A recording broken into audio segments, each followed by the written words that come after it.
That's how it is every week. So Nice. it's just how we do it. So fun. Okay, you ready? Yeah. And it's gonna be 10 minutes or less. Okay. It's gonna be Okay. cool. What is up, everybody? Welcome to Howsit. I'm your host, Richie, and today I'm joined by a very special friend, Anna Austhof. Hello. How's it, Anna? It's good. It's good. Thank you for being on the show today. Yeah. Well, thanks for having me here. First episode in the new studio, Yeah. aka our living room. It's pretty cool. It's a nice setup you got here. Yeah.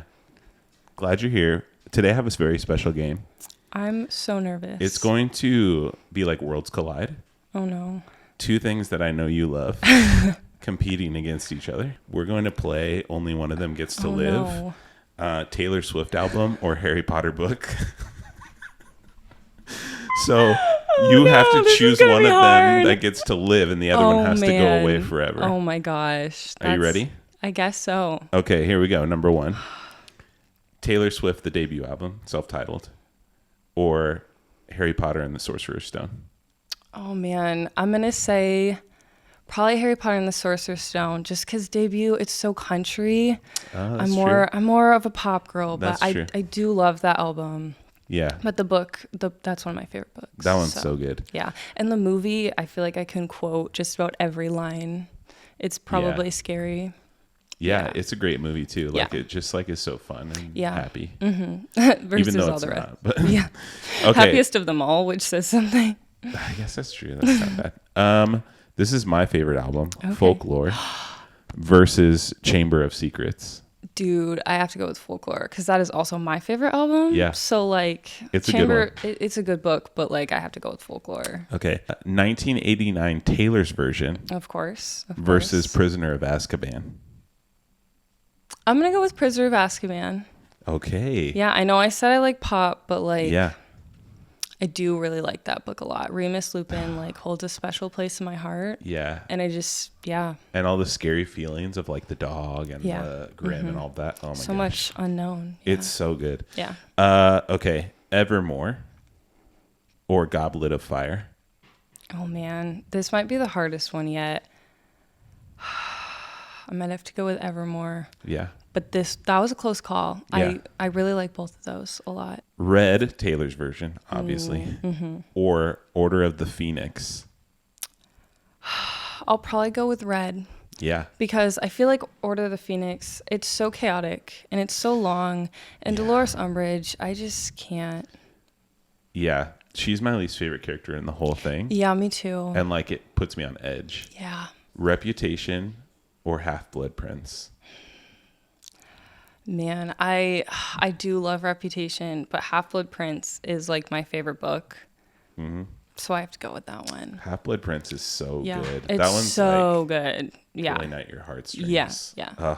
Lover or Deathly Hallows. Again, another hard one. Mm-hmm. I feel like they're very opposite. Yes. Maybe Lover. Okay. Yeah, I guess Lover. Yeah. It's- Deathly Hallows. yeah, it's even though it a tied lot. a bow on it, was not my favorite. Yeah, it was. Yeah, it was a lot. Yeah. Yeah. It was like a lot to bear. And also the way the sixth book ended, like Yeah. made 7 hard to read. Yeah, this is true. This is true. And just so much heartbreak. Yeah, so much sadness. Respect. Yeah. Well, it was pretty close. Yeah. I think it was 4-3. Yeah. We'll have to check back on the tape, but 4-3, Taylor wins. Yeah, I guess Because Taylor so. always wins. Taylor does always win. I'm super excited to hear what you have to share about the Yeah. Bible this week, like favorite verse or something. So what do you have for us? Yeah, so I feel like lately I've been really into like Ecclesiastes, and I know that's such like a heavy, deep like book of the Bible. Yeah. Like not that they all aren't, but like I feel like there's a lot there that's just like really been speaking to me lately. And so I wanted to pull kind of a verse and like the whole theme really of Ecclesiastes 3, and that's more I guess of the lighthearted, if you call it lighthearted, Sure. of Ecclesiastes. But specifically, the first verse kind of sets the whole theme. And so Ecclesiastes 3:1 says, There's a time for everything and a season for every activity under the sun. And then it goes on to kind of list some of the like things. So like there's a time to plant and a time to uproot, a time to tear down or a time to build.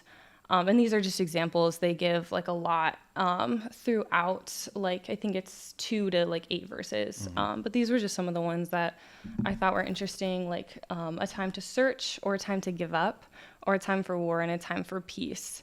And I just think like that speaks a lot to where I'm at kind of in life right now, because I feel like there is a time for everything. There's a time for waiting. There's a time for like even just like happy things. There's a time of like mourning or a time like for literally everything. And so I think just mainly like finding God through that, and like knowing that there isn't a time where God isn't working, and there isn't a time where like God's not moving in your life or the lives of people around you. Like just knowing that even if you are like in a season of waiting or a season where you don't really feel like God's working, like he is, and just to be confident in his plan for right now, and like constantly just being like, what can I do right now in this season to improve my walk with the Lord and improve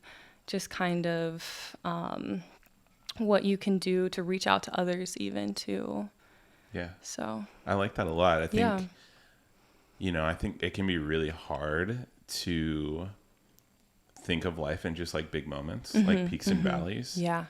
How do you feel like thinking of this passage and like the theme of Ecclesiastes helps you to be like more present in the moments of your life? Yeah, I think it definitely, like even just throughout the like differences between some of the things that were listed, like just finding like, okay, even if like you're not in a time of searching, maybe you're in a time of giving up. And what can you give up? But what can you search for more? Like what attributes of God can you search for? What can you search for in the Bible that will like feed into like your everyday life and how you are as a person?